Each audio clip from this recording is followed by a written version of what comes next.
Alhamdulillahilladzi bi ni'matihi tatimmus shalihat. Wassalatu wassalamu ala sayyidis sadat wa ala alihi wa ashabihi ahli al-fadaili wal karamat.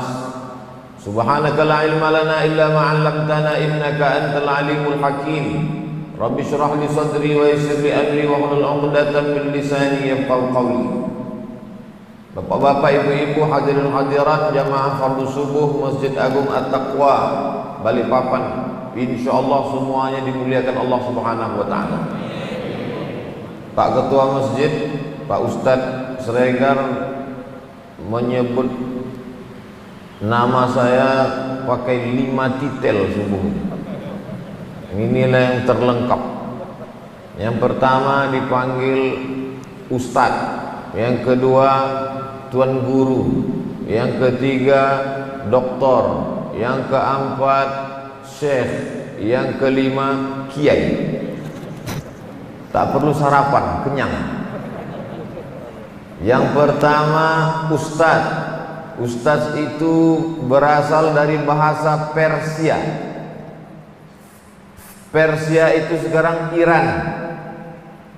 Biasanya bahasa Arab itu dari 3 huruf. Majlis, jalasa, masjid, sajadah.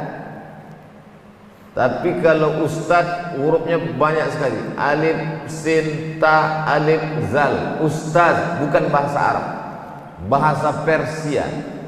Makanya Nabi Muhammad SAW tak pernah menyebut ustadz, karena bahasa itu belakangan setelah Islam sampai ke Persia terjadi tukar menukar budaya, maka masuklah kata-kata Persia ke dalam peradaban Islam. Salah satunya adalah ustaz. Maka di Mesir kalau disebut ustaz itu artinya guru besar. Ketika kami belajar di Kairo, nama rektornya Al-Ustaz Ad-Doktor Ahmad Omar Hashim, rektor Al-Azhar. Al-Ustaz artinya guru besar. Sampai ke Indonesia, Ustaz guru Iqra. Tak salah, tak apa-apa. Cuman saya mau menjelaskan supaya nanti jangan sampai orang terkejut. Karena ketika rekaman ceramah ini keluar dalam bentuk MP3, didengar orang luar, Al-Ustaz kata dia, bayangannya guru besar, ditengoknya kecil aja. Tak sesuai ini Pak Regar kata dia. Al-Ustaz. Yang kedua doktor, dari bahasa Inggris. Orang yang kuliah S1, S2, S3 lalu kemudian diberi gelar PhD, filosofi, D-nya itu doktor. Jangan sampai salah, karena ada orang Arab ditulisnya di depan rumahnya doktor. Tak ada angin, tak ada hujan, tiba-tiba subuh diketuk orang pintu rumah. Assalamualaikum, assalamualaikum, assalamualaikum. Apalah subuh-subuh ni orang mengetuk pintu. Waalaikumsalam. Buka pintu, seorang laki-laki sedang menggendong istrinya yang sedang hamil. Ada apa? Tertulis di depan rumah dokter. Kata dia, aku bukan dokter kandung, aku dokter hewan. Dokter, susah orang membedakan dengan dokter karena tulisannya sama, dokter. Untuk membedakan ini dokter penyakit dengan ini dokter spesialisasi pendidikan, maka dibedakan dengan PH di belakangnya, filosofi, bahwa ini adalah bukan dokter bidang penyakit tapi bidang keilmuan dalam sebuah jurusan spesialisasi bidang. Maka ada dokter hukum, ada dokter lingkungan hidup, ada dokter kesehatan, ada dokter macam-macam. Ustadz, dokter, tuan guru, guru bahasa saudara kita yang ada di India. Guru artinya orang yang diikuti. Lalu kemudian kata saudara kita di Jawa, guru itu artinya digugu dan ditiru. Dari mulai cara makannya, cara minumnya, cara bicaranya, cara berpakaiannya. Maka menjadi guru itu Masya Allah tabarakallah. Bahasa Persia sudah, bahasa Inggris sudah, bahasa India sudah. Sekarang bahasa apa lagi tadi? Syekh, ini baru bahasa Arab. Syekh itu artinya orang tua. Ini agak tersinggung saya sedikit. Jadi secara bahasa syekh itu artinya orang tua. Lalu kemudian penghormatan, ada orang yang muda tapi dipanggil syekh karena keilmuannya. Al-alimu kabirun walau kana saghiran. Orang berilmu itu nampak tua walaupun dia masih muda. Itulah maka asal muasal ada anak kecil diberi penghormatan, disebut dia dengan syekh. Asal kata muasal syekh adalah orang tua. Lahir sobi, anak kecil. Anak kecil yang tak bisa membedakan mana makanan, mana kotoran. Sobi, sobiyan murdi'ah, anak kecil yang menyusui. Mulai agak naik ke atas, mumayyiz. Mumayyiz sudah bisa membedakan mana baik, mana buruk. Anak kecil yang boleh dibawa sholat ke masjid, mumayyiz. Sobi belum bisa boleh. Bagaimana cara membedakan sobi dengan mumayyiz? Sobi ini lari ke sana, lari ke sini, sobi. Kalau mumayyiz udah bisa dia dikasih tahu sama bapaknya, nanti kau kalau sampai di masjid takwa jangan lari-lari, diam dia. Itu mumayyiz. Subuh ini tak ada sobi, tak ada mumayyiz, belum bangun lagi. Sobi, mumayyiz. Di atas itu amrod, pakai dal. Amrod, anak yang belum akil balik tapi mulai mau menginjak akil balik, amrod namanya. Sobi, mumayyiz, amrod, barulah balik. Balik selalu disandingkan dengan akil. Akil berakal, balik sampai umurnya. Karena ada orang yang balik tapi tak berakal, badannya balik, akalnya tak sampai. Itulah saudara-saudara kita yang kena suatu penyakit. Mereka itu adalah tamu-tamu Allah. Dulu saya kalau dibawa undangan, nampak orang beribu maaf yang agak kurang secara akalnya, cacat dia.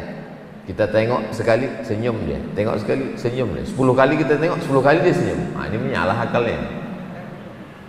Dia itu tamu Allah, kata almarhumah mak saya. Nanti di akhirat lebih dulu dia masuk surga dari kau. Jangan kau ejek dia.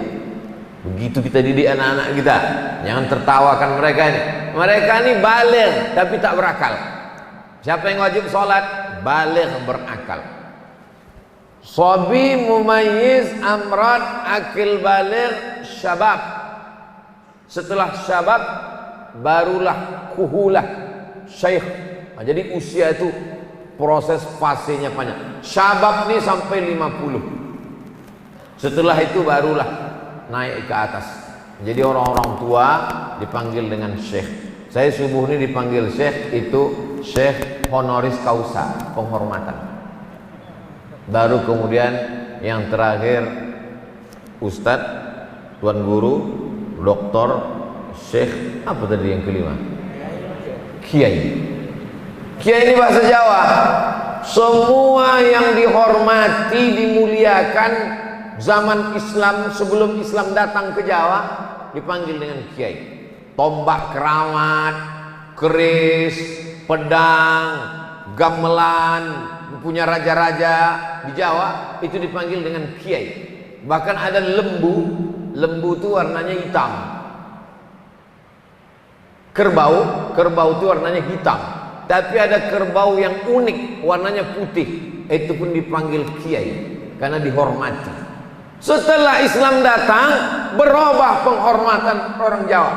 Yang dulu menghormati keris, menghormati pedang, menghormati tombak, menghormati lembu, penghormatan itu berpindah kepada manusia. Kalah makhluk-makhluk ini. Yang sebelumnya makhluk benda-benda ini maka dihormati kepada orang yang membawa pesan Nabi Muhammad sallallahu alaihi wasallam. Orang itu dipanggil dengan kiai. Makanya kalau ada kiai tapi tidak mengamalkan ilmunya, itu sama dengan lembu putih kerbau putih. Begitulah penghormatan itu. Kenapa Ustadz jelaskan 5 yang disebutkan Pak Ketua Masjid tadi? Tak ada, teringat aja mau menjelaskan itu. Karena saya hitung-hitung unik ini, jarang-jarang dapat 5 sekali ini. Nah, bapak-bapak, ibu-ibu yang dimuliakan Allah Subhanahu wa Ta'ala, masjid ini bagus, cantik, penataannya luar biasa, karpetnya, kaligrafinya, lampu-lampunya, pengaturannya, semuanya. Begitulah Allah Subhanahu wa Ta'ala menciptakan kita. Maka dia katakan laqad khalaqnal insana fi ahsani taqwim. Susunan yang begitu cantik indah pada manusia. Kalau cerita masalah tegap, tentu kita kalah dengan gajah. Tapi gajah tidak ahsani taqwim. Kenapa? Hidungnya terlalu panjang. Kalau cerita tentang masalah bulu, tentu kita kalah dengan monyet. Maka jangan pilih bulu, karena monyet menang kalau pilih bulu. Tapi tidak takwim, tidak indah susunannya. Maka yang paling indah susunannya itu adalah insan fi ahsani takwim, dalam susunan yang indah. Tangannya, kakinya di bawah, tegak, fisiknya luar biasa. Lalu kemudian di dalam fisik yang luar biasa ini ada ruh. Fanafakhtu fihi min ruhi. Tanah busuk, bau, hitam, rendah, di bawah tapak kaki diinjak-injak. Itulah asal kita. Lalu kemudian ditiupkan Allah ruh ke dalamnya. Nafakhtu fihi min ruhi. Aku tiupkan, aku hembuskan ruhku ke dalam tanah yang busuk tadi. Lalu kemudian faqa'u lahu sajidin. Semua makhluk-makhluk di langit, malaikat-malaikat bersujud kepada tanah yang busuk tadi. Tanah hitam. Semua orang kalau bajunya putih kena tanah, 2 kemungkinan. Dia tetap pergi ke masjid dengan baju yang bertanah tadi, atau dia cuci, atau dia ganti baju baru. Begitulah orang tidak suka kepada warna tanah yang hitam. Cahaya di atas, terang benderang, cantik, indah, semua suka kepada cahaya. Jibril, Mikail, Israfil, Israel, kiraman katibin, raqib atid, malik ridwan, malaikat hafazah, semua malaikat ini nur, cahaya. Di atas Adam, tanah, rendah, hitam, busuk, bau. Tapi begitu tanah tadi ditiupkan ruh, maka yang di atas tadi turun ke bawah, sedangkan yang di bawah tadi naik ke atas. Begitulah hebatnya ruh. Kenapa Abdul Somad tadi yang di bawah tadi bisa naik ke atas? Karena ada ruh. Kalau ruh ini lepas, turun ke bawah. Tak cuma sekedar di bawah, digalikan orang tanah, masuk ke dalam. Kenapa digalikan? Karena kalau tak digali, busuk. Dulu ini kamar bapak, ini kamar ibu, tapi begitu roh tercabut, tak ada satupun tempat untuk dia di rumah itu. Walaupun tanah itu dia yang membeli, walaupun semen, batu bata, arsitek, gambarnya dia yang merancang. Rumah ini harganya bukan tanggung Pak Ustadz, 3M. Banyak duit bapak, 3 kali minjam. Tapi tak ada tempat dia di rumah itu. Rumah itu hanya ketika roh masih bersemayam di dalam jasad. Ibu jangan terlalu terpukau dengan kata-kata indah bapak. Apa kata si bapak? Sehidup semati mah, selama ruh ada di jasad. Begitu ruh keluar, diantarnya ibu ke tempat peristirahatan terakhir. Enggak, taman pemakaman umum. Saudara yang dimuliakan Allah Subhanahu wa Ta'ala, lalu kemudian makhluk yang indah ini ibarat sepeda motor, kita beli di toko bagus, cantik, dikasih buku. kapan servisnya, bagaimana karburatornya, bagaimana businya, bagaimana rantainya, bagaimana perawatan anginnya, berapa pekan sekali dia nanti dibawa, cek bagaimana penggunaannya. Maka ada buku katalog makhluk yang sudah sempurna fisik, zahir dan batin tadi. Bukunya itu bernama Al-Quran. Sebelumnya dia kirimkan Zabur, dia kirimkan Taurat, dia kirimkan Injil, pelengkap dari segala yang sudah pernah turun itu. Last edition Al-Quran. Al-Quran yang 114 surat itu maknanya terkandung dalam Al-Fatihah. Itulah mengapa sholat tidak sah kalau tidak membaca Al-Fatihah. Pak Ustadz baru masuk Islam pagi tadi, jam 8 dia masuk Islam, habis sholat duha. Bagaimana dia sholat zuhur? Dari jam 8 ke zuhur tuh mesti dia hafal Al-Fatihah. Bismillahirrahmanirrahim. Alhamdulillahirabbil alamin arrahmanirrahim maliki yaumiddin iyyaka na'budu wa iyyaka nasta'in ihdinas siratal mustaqim siratal ladzina an'amta 'alaihim ghairil maghdubi 'alaihim waladdallin. Amin. Dari jam 8 ke jam 12.30 tak hafal juga surat Al-Fatihah. Dibacanya ayat dalam Al-Quran sebanyak ayat Al-Fatihah, 7 ayat. Bismillahirrahmanirrahim, Bismillahirrahmanirrahim, Bismillahirrahmanirrahim, Bismillahirrahmanirrahim, Bismillahirrahmanirrahim, Bismillahirrahmanirrahim, Bismillahirrahmanirrahim. Sah salatnya kalau tak hafal Al-Fatihah sebanyak ayat Al-Fatihah, 7 ayat Al-Fatihah. Maka 7 ayat itu yang dia ulang sebanyak 7 kali. Di antara Al-Fatihah ini mana yang paling kau hafal? Bismillahirrahmanirrahim hafal? Tidak. Jadi apa yang kau hafal? Amin. Tak bisa, karena amin bukan ayat. Bismillahirrahmanirrahim diulang sampai 7 kali. Itu pun jadilah. Pasti tengok catatan sama malaikat. Ini kok lain catatannya nih? Inna alaikum lahafizin. Bersama kamu ada malaikat penjaga kiraman, mulia, katibin, menulis. Yang catatan ini lain tulisannya. Bismillahirrahmanirrahim, Bismillahirrahmanirrahim, Bismillahirrahmanirrahim, Bismillah. Kenapa begini nih kata malaikat? Dilaporkan, kenapa begini? Mu'allab, masuk Islam. Sah Fatihah, sah salatnya karena sah Fatihah. La salata, tidak sah salat liman lam yaqra bi Fatihatil Kitab. 114 surat tergabung dalam Al-Fatihah. Al-Fatihah tergabung dalam Bismillah. Itulah mengapa segala amal kita diawali dengan Bismillah. Kullu amrin dzibalin, semua amal yang baik-baik walam yubda bi Bismillah, kalau tak dimulai dengan Bismillah fahuwa aqta, maka amal itu putus. Hidup kita ini diawali dengan Bismillah. Bismika Allahumma ahya wa amut, bermakna tidur kita terjaga, kita diawali dengan Bismillah. Alhamdulillahilladzi ahyana ba'da ma amatana wa ilaihin nusyur. Bismillah, atas nama Allah ku cintai engkau, ku nikahi engkau, ku pinang anak bapak. Atas nama apa? Atas nama cinta. Perut. Atas nama Allah semua yang haram menjadi halal. Ayam, binatang kotor, makan kotoran menjadi halal atas nama Allah ketika dia sebut nama Bismillah, Allahu Akbar. Gimana cara motong ayam Pak Ustaz? Bismillah, Allahu Akbar. Tak sampai Bismillahirrahmanirrahim, tak sampai. Kenapa? Tak sesuai perbuatan kamu dengan bunyi ayat itu. Bismillah, langsung potong. Motong sapi, motong kerbau, motong unta Idul Adha. Bismillah, Wallahu Akbar. Kenapa tak sampai ujung Bismillahirrahmanirrahim? Ar-Rahman Maha Kasih, Ar-Rahim Maha Sayang. Kalau sayang kenapa dipotong? Itu maka tak sampai ke ujung.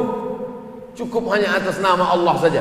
Wa ma uhilla bihi li ghairillah, yang dipotong bukan atas nama Allah, maka dia tidak diterima Allah. Maka memotong kambing untuk pohon rindang, memotong sapi untuk yang bukan mencari ridha Allah, alat nusuk, untuk patung, untuk berhala, tak diterima Allah Subhanahu wa ta'ala. Makhluk tadi sudah cantik, bentuk fisiknya sempurna, ada roh di dalamnya, tapi dia tak tahu bagaimana cara hidup. maka dikirimkanlah Al-Quran. Beli laptop, ada bukunya. Beli motor, ada bukunya. Buku katalog petunjuk namanya. Bapak tadi bukan main sayang sama anak, dikasihlah anak hadiah sebagai juara 1 di sekolah. Nih, kubelikan kau laptop.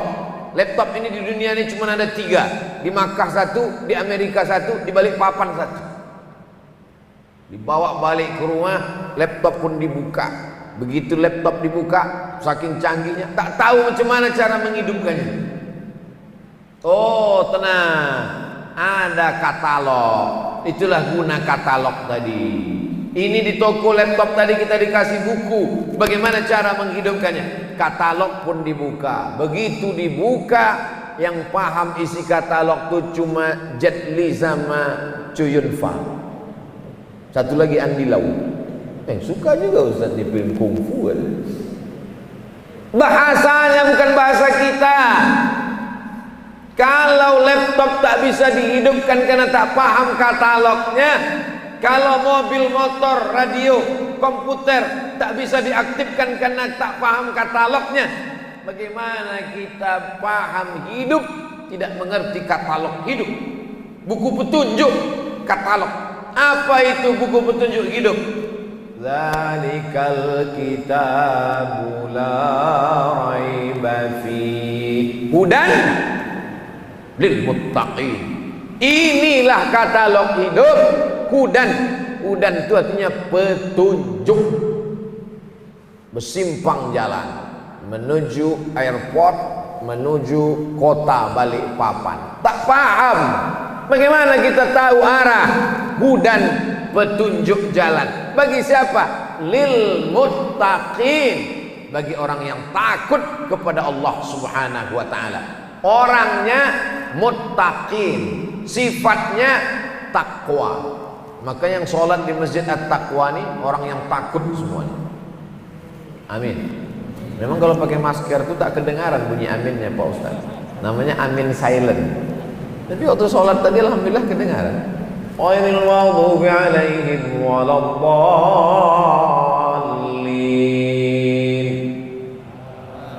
Kedengar. Saya andai tak kedengaran, saya maklum pakai masker orang. Bapak Ibu yang dimuliakan Allah Subhanahu wa taala, makhluk yang sudah cantik secara fisik tadi, ada jasad, mata, hidung, telinga, rambut, bulu, tulang, sumsum kaki, di dalamnya ada ruh, hidup dia tegak berdiri, ada kitab katalognya. Tak bisa memahami katalog kalau tidak ada teknisinya. Mana teknisinya?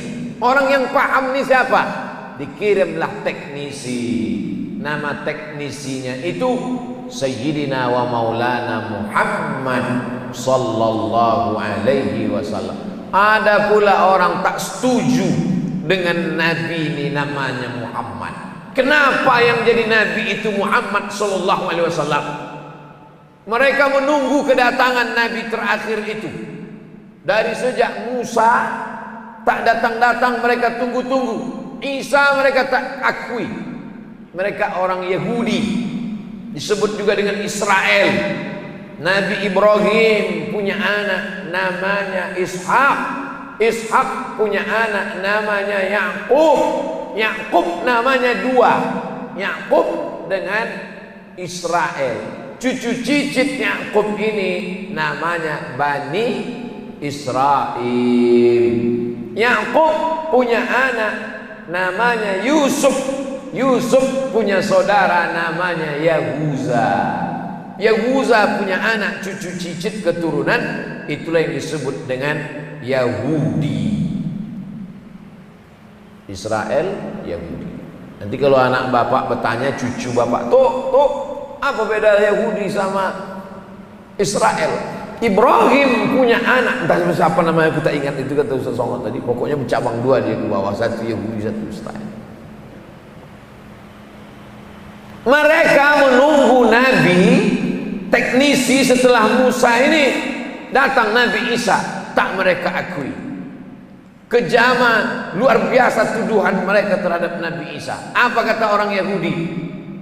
Tak layak kita sebut di masjid. Kata mereka Nabi Isa itu anak zina. Mereka tuduh ibunya Maryam berzina dengan tukang kayu. Dibantah Allah Subhanahu wa taala dalam satu surat khusus, nama suratnya Maryam. Datanglah orang Yahudi mau mengejek Maryam. Waktu itu Maryam baru melahirkan anak. Apa kata mereka? Makana abuki mura'a sau'in. Bapakmu bukan orang jahat. Wa makanat ummuki baghiyah. Ibumu bukan wanita tunasusila. Kalau ayat itu dilanjutkan, tak layak ayat itu dalam Al-Quran karena kata-katanya kotor, najis, hina. Makana abuki mura'a sau'in. Maryam, ayahmu bukan orang jahat. Wa makanat ummuki baghiyah. Emakmu bukan wanita tunasusila. Titik. Kalau mau dilanjutkan, kenapa kau hamil tak punya suami? Maryam diam. Lalu apa yang dilakukan Maryam? Fa asyarat ilaih. Dia tunjuk anaknya. Waktu itu Isa baru saja lahir. Bayangkan Bapak Ibu, datang orang mengata-ngatai kita, mencaci maki kita, menyumpah serapah kita. Bapak kau bukan orang jahat, emakmu bukan wanita tunasusila. Kenapa kau bisa hamil tak punya suami? Kenapa kau bisa mengandung tak ada laki? Kenapa? Diam aja Maryam. Diam aja. Nah, Maryam sedang mengajarkan kita bagaimana cara menghadapi haters. Jadi kalau kita dicaci maki, disumpah serapah, diam aja. Kalau ada parang panjang, pancung kepalanya. Oh jangan. Idza nataqas safihu, kalau ada orang dungu berbicara, fa khairum min ijabatihi sukutu, maka jawaban yang paling baik adalah diam. Kenapa? Karena melawan orang gila banyak bicara, tentu kita tidak akan pernah menang, karena kata-kata dia pasti lebih banyak daripada kata-kata kita. Melawan orang mabuk, melawan orang sakau, pasti kita kalah. Kenapa? Karena tenaga orang sakau luar biasa. Karena dia pakai narkoba. Kita cuma minum teh manis. Untung teh manis. Pernah saya ceramah begitu. Kita cuma minum teh manis, pas dibuka air putih, disangka panitia menyindir. Padahal saya ustadz yang tak pandai sindir menyindir. Maryam sedang mengajarkan kita jangan lawan orang gila dengan kata-kata. Datang orang Yahudi memfitnah Maryam. Makana abuki imra'a sau'in. Bapakmu bukan penjahat. Wa makanat ummuki baghiyah. Emakmu bukan pezina. Kenapa kau bisa hamil tanpa suami? Asyarat ilaih. Ditunjuknya anaknya. Makin marahlah orang Yahudi tadi. Kau diajak bicara, ngomong, speak up. Kenapa malah diajak bicara, kau malah menunjuk anakmu yang baru lahir ini? Kaifa nukallimu man kana fil mahdi sabiyya. Kata orang Yahudi, bagaimana kami bisa bicara dengan anak kecil yang baru lahir? Islam mengangkat derajat Isa yang sebelumnya dikatakan anak zina menjadi hamba Allah. Ketika itulah disebutkan mukjizat Nabi Isa. Salah satu anak yang bisa bicara ketika masih kecil, belum sampai umur untuk ngomong, adalah Nabi Isa alaihissalam. Berbicara anak kecil itu, dia berkata, inni abdullah, aku hamba Allah, atani alkitab, dia berikan kitab Injil kepadaku. Kata Allah Subhanahu wa taala dalam Al-Quran, dalam surat Maryam. Kalaulah Al-Quran itu buatan Nabi Muhammad sallallahu alaihi wasallam, tentulah dibuatkannya satu surat khusus, namanya surat Aminah, emak dia. Andailah saya nabi yang ke-20, ke-20 berapa lah, karena banyak kali nabi palsu sekarang. Tentu kita buatlah nama satu surat khusus, surat Abdul Somad, surat Makku. Tapi Allah Ta'ala mau menunjukkan ini bukan dari dia, ini dariku, kata Allah. Yasin wal Qur'anil Hakim, innaka laminal mursalin ala siratim mustaqim tanzilal azizir rahim. Ini Al-Quran tanzil, diturunkan dari Allah subhanahu wa ta'ala, bukan kata-kata dia. Maka datanglah teknisi tadi bernama Sayyidina wa Maulana wa Syafi'ina wa Zuhrina Muhammad sallallahu alaihi wasallam, membawa katalog, nama katalognya Al-Quran, untuk memperbaiki produk. Kalau dia rusak, nama produknya itu manusia. Nama produknya laptop. Laptop dikasih katalog buku, katalog tak bisa dibaca, dikirim teknisi manusia. Nama produknya sepeda motor. Sepeda motor ini ada servisnya, ada olinya, ada bensinnya, ada rantainya, ada stangnya, ada kuncinya. Tak paham, maka dikirimlah teknisi, orang bengkel, ada bukunya, katalognya. Kalau tidak kita ikut ini, kita akan menjadi orang yang rusak, tak ada gunanya, tak ada manfaatnya. Maka kalau kata katalog ini, masalahnya manusia ini, kalau motornya rusak dia bawa ke bengkel, dia cari orang bengkel. Kalau AC-nya rusak dia bawa ke tempat servis AC, dia panggil orang yang paham AC. Kalau istrinya sakit dia bawa ke rumah sakit, dia bawa ke klinik, dia serahkan ke dokter. Tapi kalau dia tak paham agama, dibetulkannya sendiri. Kau tak bertanya ke ustaz tentang masalahnya. Ustaz itu manusia, aku pun manusia, kita sama-sama manusia. Patutlah kau error. Ketika AC-mu rusak, kau bawa ke servis AC. Motormu rusak, kau bawa ke bengkel. Tapi ketika agamamu rusak, kau tak paham, kau betulkan sendiri. Kita sama dengan dia kok. Dia makan, kita makan. Dia minum, kita minum. Dia tidur, kita tidur. Dia menikah, kita menikah. Apa beda kita dengan dia? Dia mengaji di pesantren 7 tahun, bantalnya kelapa. Guru saya dulu, saya bantal saya tetap kapas.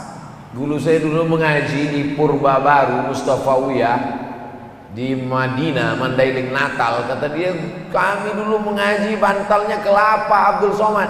Kenapa kelapa Tuan Guru? Biar supaya kalau mengantuk pakai kelapa, terbangun baca buku lagi. Begitu mereka dulu mengaji. Bukan macam kita sekarang. Setelah 7 tahun dia khatam kitab, baru mereka pergi ke Makkah. Khatam kitab ini, fikih itu dari bawah. Belajar dulu matan takrib, khatam matan takrib, masuk Fathul Qarib. Selesai Fathul Qarib, khatam dari kulit ke kulit berjilid-jilid.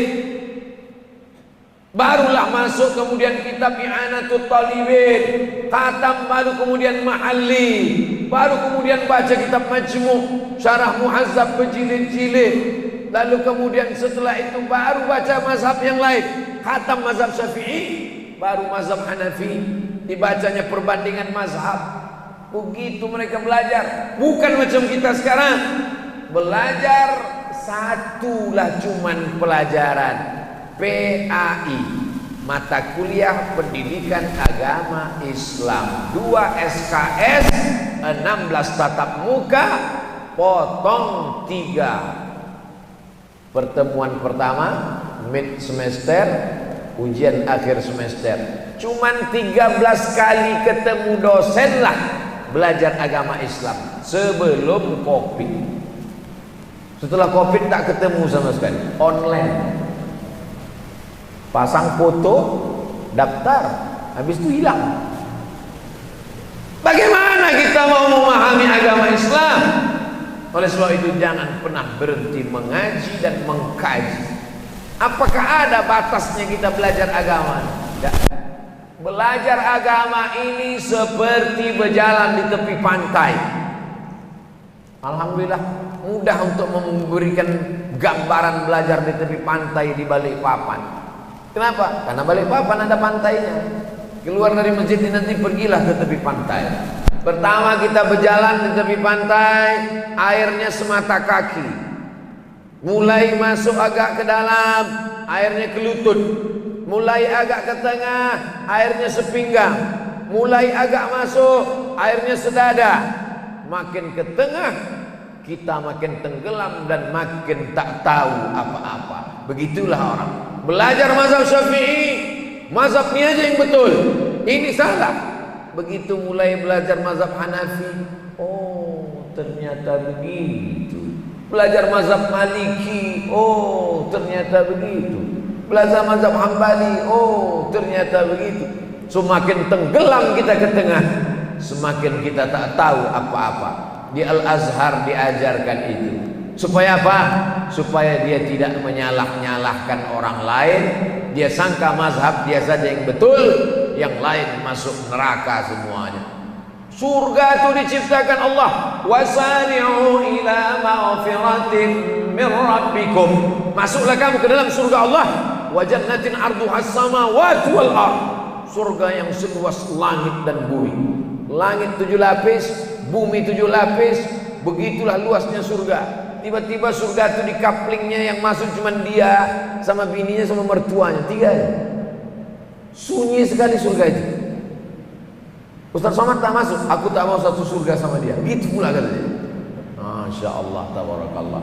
Bapak Ibu yang dimuliakan Allah Subhanahu wa taala, maka Islam namanya sebagai sebuah jalan hidup untuk menjelaskan bagaimana kita menjalani hidup ini. Diajarkan Nabi sallallahu alaihi wasallam, "Idza staiqaza ahadukum min naumihi." Teknisi tadi mengajarkan katalog hidup. Kalau kau bangun tidur malam, fala yughmis yadahu, jangan kau masukkan tanganmu ke dalam tempat air. Li'annahu la yadri aina batat yaduhu.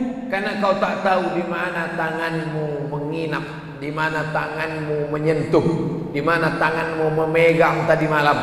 Maka kita diajarkan dalam Islam bukan cuma jalan hidup, dari mulai hal-hal kecil, mencuci tangan. Sekaranglah baru kita diajarkan seluruh dunia ini cuci tangan. Orang Islam tidak terkejut dengan cuci tangan. Sekarang Masya Allah, masuk ke masjid cuci tangan, masuk hotel cuci tangan, masuk kantor cuci tangan, mau tidur cuci tangan, bangun tidur cuci tangan. Orang Islam tak terkejut dengan cuci tangan, karena dia diawali harinya dengan cuci tangan. Idza staiqadha ahadukum min naumi, kalau kau bangun tidur, fala yukhmis yadahu, jangan masukkan tanganmu ke tempat air, tapi cuci tanganmu lebih dulu. Cuci tangan bersih. Kenapa? Karena rupanya ternyata dari ujung-ujung jari-jari ini ada keringat, ada asam. Pergi saya ke rumah sakit, nampak saya ada banner di pintu dekat eskalator, dekat lift. Tulisannya di bawah, cuci aku dong. Dulu jauh sebelum COVID-19 ini datang, suruhnya cuci tangan. Melihat itu saya, Masya Allah, Nabi sudah diajarkan Nabi Muhammad SAW untuk cuci tangan. Kalau kita pergi ke rumah makan yang mewah, yang mahal, tempat orang kaya-kaya yang luar biasa itu, ada rumah makan itu Bapak Ibu, mahal-mahal, supnya 1 juta, ikannya, ayamnya luar biasa. Banyak orang masuk ke situ, keluar meneteskan air mata semua, saking mahal. Sudahlah dipesan, tak pula dimakan, hanya ditengok-tengok aja. Karena rupanya orang kaya ini duitnya banyak, penyakitnya lebih banyak lagi. Dimakan ini kolesterol, dimakan ini gula darah, dimakan ini jantung koroner. Akhirnya dia cuma tengok foto-foto aja, foto untuk update status. Itu namanya makan demi style, demi gaya hidup. High style, style gaya hidup, high tinggi, gaya hidup tingkat tinggi. Islam tidak mengajarkan demikian. Kulu, makanlah, washrabu, minumlah, wala tusrifu. Bukan untuk berlebih-lebihan. Lebih mahal, restoran lebih nikmat, restoran lebih high quality. Dalam Islam kita diajarkan makan liyuqima sulbahu, untuk menegakkan tulang belakang. Kenapa tulang belakang mesti tegak? Karena syarat solat adalah tegak berdiri. Kalau tak sanggup boleh duduk di kursi. Tegak tulang belakangnya, mengangkat takbiratul ihram, Allahu Akbar. Ada orang makan untuk memperturutkan hawa nafsu, ada. Karena nafsu makan itu cuma sejengkal. Seenak-enaknya makan, setinggi-tingginya jabatan, sekaya-kayanya orang, enaknya makan itu cuma sejengkal. Asal lewat ke dalam udah tak ada lagi rasanya. Kalau tak percaya tanya dokter. Hanya sejengkal inilah cuman enaknya makanan ini. Dari mulai masuk ke dalam, di sinilah cuman. Habis itu ke dalam sudah tak ada lagi rasanya. Maka Islam mengajarkan kita tidak memperturutkan ini semua. Jamaah yang dimuliakan Allah Subhanahu wa taala, Islam mengajarkan sedemikian detailnya. Lalu kemudian bagaimana setiap perubahan waktu ini kita mesti mencantolkan jasad ini mesti didekatkan dengan roh ini mesti didekatkan dengan yang menciptakan roh, Allah Subhanahu wa taala. Terjadi pergeseran suhu bumi. Kapan terjadi pergeseran? Malam, sejuk, dingin, tak ada matahari. Tiba-tiba bergeser masuk waktu subuh. Was-subhi idza tanaffas, ketika subuh mulai kelihatan, terbitlah fajar shadiq. Ketika terjadi perubahan suhu bumi, maka kita takut, khawatir. Orang kalau melihat suatu perubahan itu takut, cemas. Anak kecil, lampu hidup. Begitu lampu mati, terjadi perubahan, dia terkejut, dia ngeri, dia cemas, dia takut. Ibunya datang untuk menenangkannya dengan cara memeluknya, dengan cara menyusukannya, dengan cara memberi minum. Untuk apa? Untuk menenangkan karena khawatir terjadi perubahan. Maka kita juga ditenangkan Allah. Malam gelap, tiba-tiba terang, takut, cemas, ngeri, ditenangkan. Siang terang, tiba-tiba berubah, malam gelap, cemas, ngeri, ditenangkan. Coba perhatikan, 5 waktu sholat, kelimanya itu terjadi ketika terjadi perubahan. Subuh terjadi perubahan awal hari. Zuhur terjadi perubahan tergelincir matahari. Asar terjadi perubahan matahari condong agak redup. Maghrib terjadi perubahan pergeseran antara malam dan siang. Isya sempurna, habis merah di ufuk barat, tenggelam matahari sempurna, masuklah waktu isya. Kita tidak memperhatikan alam. Dulu orang kalau dia mau sholat dia perhatikan alam. Subuh dia tengok, oh fajar shadiq, fajar kazib belum, fajar shadiq. Zuhur dia tengok alam, dia tegak berdiri, dia tengok bayang-bayangnya. Kalau bayang-bayangnya belum ada, belum masuk waktu zuhur.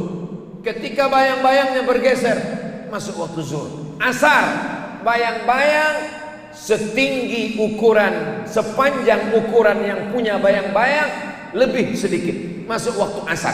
Maghrib, tenggelam matahari, nampak syafaq ahmar, merah di ufuk barat. Habis merahnya, masuk waktu isya. Dulu orang memperhatikan alam. Orang sekarang sholat tidak melihat alam. Yang dilihatnya apa? Handphone. Waktu sholat balik papan, enter sholat. Kurang memperhatikan alam semesta. Maka ketika kita datang khawatir, cemas, takut, ngeri, 5 waktu diajarkan untuk mendekatkan roh kepada yang punya roh. Was-subhi idza tanaffas, masuk waktu subuh. Kita pun mendekatkan diri, salat subuh namanya. Salat subuh tidak langsung subuh, tapi ada pemanasan qabliyah subuh. Usolli sunnatas subhi rak'ataini qabliyatan. Sebelum masuk ke dalam salat itu mensucikan diri. Qad aflaha man tazakka. Beruntunglah orang yang membersihkan, mensucikan dirinya. Wa dzakara asma rabbih fa shalla. Tazakka dulu. Setelah tazakka, zakara. Setelah zakara, shalla. Jadi kalau ada orang langsung shalla, tidak diterima salat kalau tidak wudu, tak diterima salat kalau tidak tayamum, tak diterima salat kalau tidak mandi wajib. Kalau mandi wajib dia mati Pak Ustaz, karena dia kena penyakit tulang akut, tak bisa kena air. Jangankan kena air, menengok air pun pingsan. Tayamum, jangankan orang mandi wajib, jenazah pun bisa ditayamumkan. Salah satu penyebab jenazah boleh ditayamumkan karena penyakit menular. Mana bisa mentayamumkannya? Bisa. Makanya orang dokter rumah sakit diberikan penyuluhan. Saudara-saudara kita yang bertugas menangani pasien wabah penyakit COVID-19 diberikan mereka semangat, karena mereka berkurung di dalam baju plastik astronot asmat selama 8 jam, dipakai jam 8, jam 4 sore baru buka. Gimana sholat mereka? Sholatnya jamak tapi tidak pakai qashar, karena dia tidak musafir. Qashar baru boleh kalau ada safar musafir, tapi dia boleh jamak berdasarkan hadis dari Abdullah bin Abbas, pernah menjamak tanpa qashar, tapi dalam darurat tingkat tinggi. Ini ada juga sebagian umat Islam ini sikit-sikit jamak, sikit-sikit jamak. Pengantin takut lipstiknya lepas jamak. Tak semudah itu, ada aturannya. Ini saudara kita ini sulit, bajunya itu mahal, dibeli pakai APBD, bukan sekedar buka. Orang operasi di rumah sakit, dokter mengoperasi dari mulai jam 8 pagi sampai jam 2 siang. Bagaimana dengan zuhurnya? Sampai jam 3 habis waktu zuhur, masuk waktu asar. Jamak. Ini dokter ini baru hijrah ini, ikut pengajian Ustaz Somad. Dia sholat on time. Pas jam 12.30 azan. Allahu Akbar, Allahu Akbar. Langsung izin. Perawat-perawat, kalian uruslah ini, aku mau sholat dulu. Matilah kawan itu. Ada aturan yang diberikan Allah Subhanahu wa ta'ala. Begitu terjadi pergeseran waktu, kita pun bersuci. Orang-orang kaya, orang-orang hebat itu pergi ke rumah makan, restoran. Di situ disediakan wastafel. Apa yang dia lakukan pertama kali? Dia sing-singkan lengan bajunya, dia buka jasnya, dia buka kemejanya, lengannya, lalu dia cuci tangannya. Habis cuci tangan dia basuh muka. Habis itu disediakan ada di situ anduk kecil, dia keringkan. Untuk apa? Fresh, refresh, penyegaran. Ternyata untuk menyegarkan itu dengan air. Tangan kena air, muka kena air. Fresh. Naik pesawat, begitu duduk, lalu kemudian datanglah pramugari membawakan anduk, berasap anduk itu karena habis kena panas. Dikasih untuk cuci muka. Tapi saya Pak Ustadz tak pernah dikasih mereka anduk naik pesawat. Iyalah kau duduk kelas ekonomi. Ini Ustadz cerita ini karena Ustadz naik kelas bisnis. Enggak, aku ekonomi juga. Cuman ku intip-intip dari belakang. Oh begitu rupanya orang kaya. Tak mandi, cuci muka aja. Asap, cuci muka. Habis dikorek-koreknya ke telinga, ke leher, baru dikasihkannya lagi. Baru masuk sini, baru habis itu dikasihnya kita. Maka tak pernah saya pakai. Teringat saya tak siapa berapa orang yang memakainya tadi. Untuk apa? Untuk fresh. Maka Islam diajarkan bukan cuma membasuh muka dan tangan. Muka. Idza qumtum ila shalah, kalau kamu mau salat, faghsilu wujuhakum, muka. 3 kali. Wa aydiyakum ilal marafiq, tangan sampai siku. Wamsahu birusikum, kepala tidak dibasuh, tidak dicuci, tapi diusap. Tangan dibasahkan, diusap kepala sampai telinga.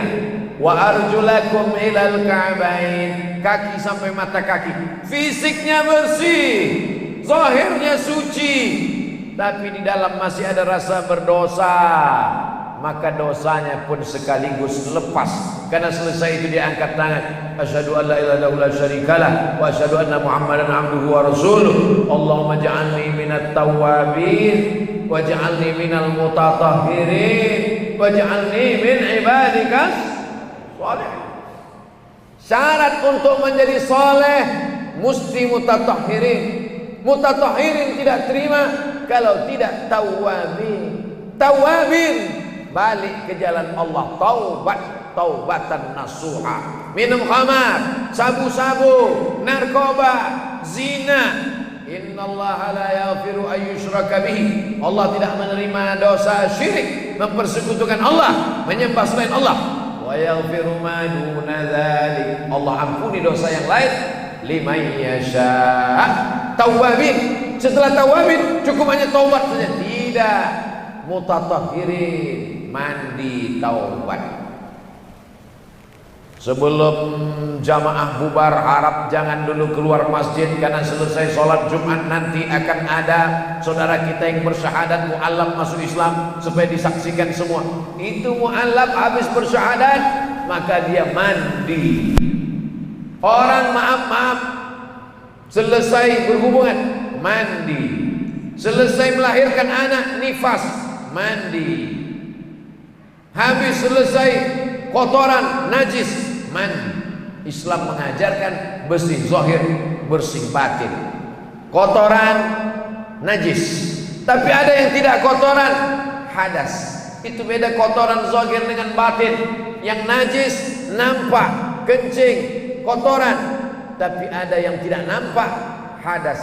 Makanya orang bersuci itu dari najis dan hadas. Hadas dibagi lagi, hadas besar dan hadas kecil.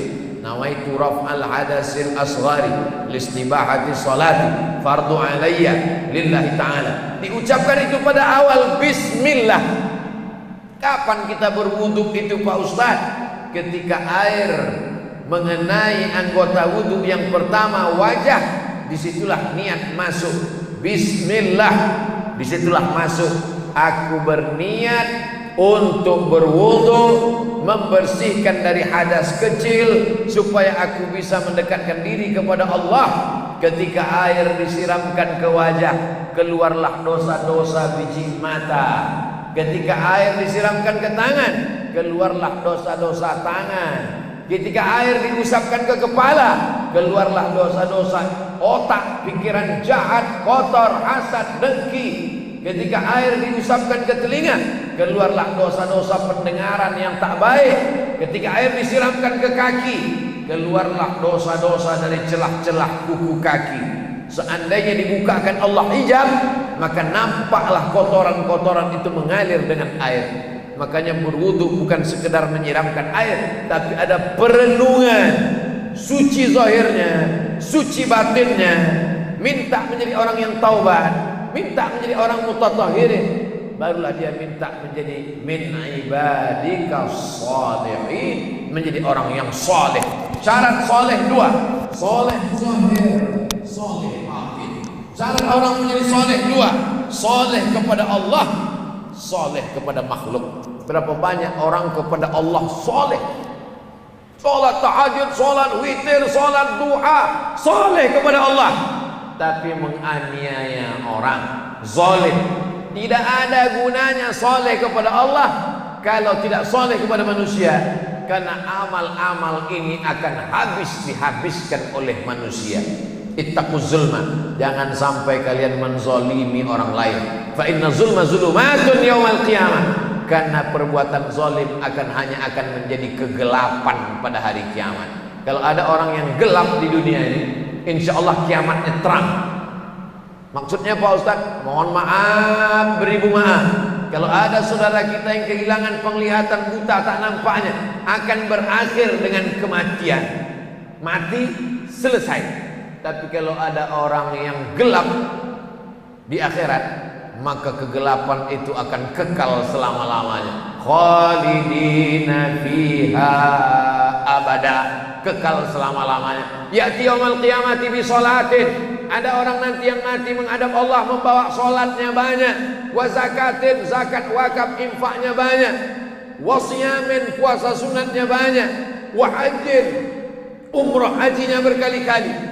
Tapi ternyata dia zalim, aniaya supirnya, sekuritinya, sekretarisnya, bawahannya, tukang masaknya, tukang setrikanya, babysitternya, yang merawat anaknya, gajinya tak dibayar. Kalaupun dibayar 3 bulan sekali, potongannya, cakap kasar, caci maki, sumpah serapah. Habis sholat, habis puasa sunat, habis zikir, diambil mereka. Dosa kepada Allah bisa ditebus dengan sholat sunat taubat. Dosa kepada Allah bisa ditebus dengan menangis di pintu Ka'bah, berdoa kepada Allah, ya Allah, di dinding Ka'bah, antara pintu Ka'bah dengan Hajar Aswad, multazam, menangis minta ampun, mengikut sunnah Nabi. tapi dosa kepada manusia tak bisa kecuali dengan meminta maaf. Siapa yang mengajarkan ini? Yang punya katalog. Allah Ta'ala menurunkan Nabi untuk menjelaskan itu kepada manusia. Maka itulah agama Islam yang indah. Di mana kita pelajari dia? Di sekolah tak cukup Bapak Ibu, di masjid. Maka kembali masjid dihidupkan dengan pengajian-pengajian. Ngaji tak usah panjang-panjang. Dari maghrib ke isya 45 menit. Habis isya buka tanya jawab. Yang mau bertanya bertahan di masjid. Yang mau menonton sinetron balik ke rumah. Pengajian Ustaz Abdul Somad tak pernah lama-lama, hanya 60 menit. Dimulai 5:30, habis jam 6:30. Saya mau menjelaskan aja bahwa waktu saya masih ada 5 menit lagi. Itu maka mata saya dari tadi menengok jam, bukan menengok ibu-ibu, mana nampak jauh. Bapak Ibu yang dimuliakan Allah Subhanahu wa Ta'ala. Jadi kalau kita mau selamat, kuncinya ikut teknisi, ikut katalog. Teknisinya, mana bisa kita ikut teknisi Nabi Muhammad? Tak ada lagi Pak Ustaz. Nabi tidak meninggalkan kursi emas. Nabi tidak meninggalkan istana yang megah di Madinah. Tak ada istananya di Madinah. Yang ada di Madinah itu istana raja kerajaan Saudi Arabia. Kerajaan, tak ada istana Muhammad SAW. Tak ada istana Abu Bakar, istana Umar, istana Utsman, istana Ali. Tak ada. Yang ada itu mana? Nabi hanya meninggalkan taraktu fikum amraini, ku tinggalkan pada kamu cuma 2 saja. Intamasaktum bihima, kalau kamu berpegang kepada yang 2 ini, lan tadillu abada, tak akan sesat kamu selamanya. Kitab Allah Al-Quran, kaji tafsir. Tafsir surat-surat pendek. Tafsir surat An-Nas, tafsir surat Al-Alaq, tafsir surat Al-Ikhlas, tafsir surat. Saya mengawali kajian tafsir surat Yasin, tadabbur surat-surat pendek. Kenapa Ustaz tidak tadabbur surat-surat panjang? Karena surat pendek itu yang dibaca dalam sholat, sehingga ketika jamaah sholat dia paham. Bismillahirrahmanirrahim. Qul a'udzu birabbil falaq. Aku berlindung kepada Allah pemilik falak. Masuk waktu subuh. Min syarri ma khalaq. Aku berlindung kepada Allah dari kejahatan seluruh makhluknya, jin, manusia, hantu, setan. Wa min syarri ghasiqin idza waqab. Aku berlindung kepada Allah dari kejahatan waktu malam. Falak awal pagi, siang. Ghasiqin idza waqab awal malam. Karena waktu cuma 2, siang dan malam. Falak subuh awal siang, ghasiqin idza waqab petang awal malam. Wa min syarrin naffasati fil 'uqad. Aku berlindung dari kejahatan naffasat. Naffasat, perempuan yang suka meniup-niup, menghembus-hembus simpul tali. Diambilnya rambut orang, diambilnya kuku orang, diambilnya air ludah orang, diikatnya di simpul tali, ditiup-tiup. Tukang sihir, dukun, santet, black magic. Wa min syarrin naffasati fil 'uqad. Kenapa mereka pakai dukun, pakai sihir, pakai magic? Wa min syarri hasidin idza hasad. Karena dengki. Jadi kaji tafsir. Ku tinggalkan cuma 2, Al-Quran, kaji tafsir. Wa min syarri hasidin idza hasad. Yang kedua adalah sunnah, kaji hadis. Dua-dua ini saya pakai di masjid yang saya rutin mengajar. Kajian tafsir surat-surat pendek, kajian hadis. Sampai hari ini belum lagi khatam buku At-Targhib wa Tarhib karya Al-Hafiz Al-Munziri, 1000 halaman. Baru dikaji beberapa. Ini nampaknya buku Ustaz ini 2 gendangnya Pak Ustaz. Kalau tak buku ini khatam, Ustaz khatam. Kalau saya khatam mati duluan, dilanjutkan oleh Ustaz lain. Kalau buku itu khatam, pindah ke buku yang baru. Tapi Nabi tidak meninggalkan kertas kosong. Hadis tidak bisa menjelaskan dirinya sendiri.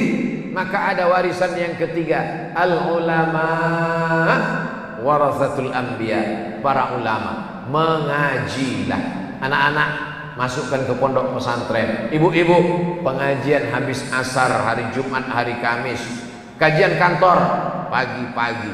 Jangan jadikan pengajian sebagai pelengkap penderitaan. Sudahlah Covid, gaji 13 belum turun, ada pengajian pula lagi. Musibah besar. Insya Allah kalau ini kita laksanakan selamat. Habis 60 menit. Nanti kalau ada orang bertanya apa isi pengajian Ustaz Somad tadi, teknisi sama katalog. Insya Allah kalau kita ikuti apa kata teknisi, kita pahami katalog hidup kita akan selamat. Tapi kalau tidak, hidup ini singkat, tapi efek penderitaan yang akan kita terima khalidina fiha abada. Di surga khalidina fiha abada, di neraka pun khalidina fiha abada. Itulah yang dapat saya sampaikan. Terima kasih atas segala perhatian. Mohon maaf atas segala kesilapan dan kekhilafan. Ala hazin niat, untuk niat yang baik-baik, yang dililit hutang supaya dilepaskan Allah dari hutang piutang, yang punya anak dijaga Allah dari narkoba, LGBT, penyakit seks dan lain sebagainya. Ala hazin niat. Al-Fatihah. A'udzubillahi minasyaitonir rajim. Bismillahirrahmanirrahim. Alhamdulillahirabbil alamin arrahmanir rahim maliki yaumiddin. Iyyaka na'budu wa iyyaka nasta'in. Ihdinas siratal mustaqim. Siratal ladzina an'amta 'alaihim ghairil maghdubi 'alaihim waladdallin. Amin. Allahumma inna nas'aluka salamatan fid din. Berikan kami keselamatan dalam menjalankan agama ini ya Allah. Wa'afiatan fil jasad. Sehatkan badan kami, jauhkan dari segala penyakit, bil khusus wabah Covid-19. Wa ziyadatan fil ilmi. Tambahkan ilmu kami, ilmu Al-Quran, ilmu tafsir, ilmu hadis, ilmu fikih, supaya benar amal ibadah kami. Wa ziyadatan fil ilmi wa barakatan fil rizqi. Tidak hanya ilmu bertambah, rezeki bertambah, supaya bisa kami berzakat, berwakaf, berinfak, bersedekah, membangun masjid, menyumbang untuk anak yatim, fakir miskin. Wa taubatan qablal maut. Berikan kami taubat sebelum mati. Wa rahmatan indal maut. Curahkan rahmatmu ketika kami mati. Wa maghfiratan ba'dal maut. Berikan ampunan sesudah mati. Allahumma hawwin alaina fi sakaratil maut. Ringankan kami waktu melewati sakaratul maut. Wan najata minan nar. Selamatkan kami dari api neraka. Wal afwa indal hisab. Maafkan kami ketika nanti amal kami dihisab, dihitung di hadapan-Mu ya Allah. Rabbana fir lana dzunubana, ampunkan dosa kami. Wali abaina, ayah kami. Wali ummahatina, emak kami. Wali azwajina, pasangan hidup kami. Wali dzurriyyatina, anak cucu keturunan kami. Wali ikhwanina alladzina sabaquna bil iman. Saudara-saudara kami yang sudah mendahului kami dengan iman. Rabbana ighfir lana, ampunkan kepada kami. Wali abnaina, anak-anak kami yang sedang dalam menempuh pendidikan, yang sedang dalam melawan hawa nafsu. Tolong anak-anak kami ya Allah. Rabbana hab lana minas shalihin. Jadikan mereka anak-anak yang soleh dan solehah. Hafizin, menjaga auratnya, menjaga hatinya, menjaga pikirannya dari sekuler, dari liberal, dari komunis, dari ateis, dari segala yang merusak ya Allah. Rabbana atina fid dunya hasanah wa fil akhirati hasanah wa qina adzabannar. Wa sallallahu ala sayyidina Muhammad wa ala alihi wa sahbihi wa sallam. Walhamdulillahi rabbil alamin. Taqabbalallahu minkum minna wa minkum taqabbal ya karim. Terima kasih segala perhatian. Mohon maaf segala kesilapan dan kesilapan. Wassalamualaikum warahmatullahi wabarakatuh.